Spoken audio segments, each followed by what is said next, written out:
Why do you think people are afraid of the word freak? Why do you think people react to it the way they do, and what does that word mean to you? Well, for me, when it was first brought up, freak is derogatory, and I've heard it many times yelled from cars.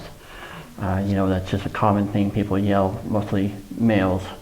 So to me, when I hear the word freak, I hear it in that context, and so it's always bad.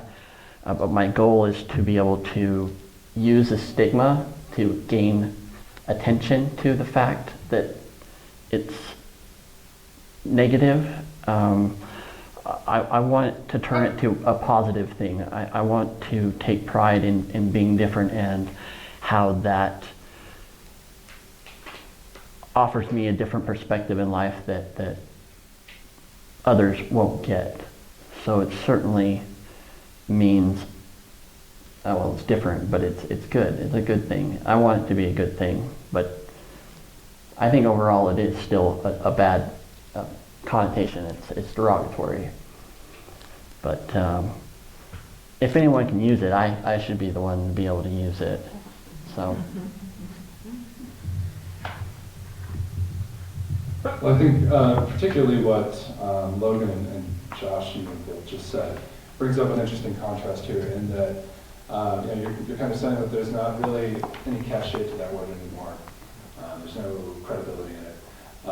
Whereas I think you're addressing to some degree a reappropriation of that word. And you mentioned this as well with the 60s, Frank Zappa and hippies and activists and various folks taking that word for their own purposes.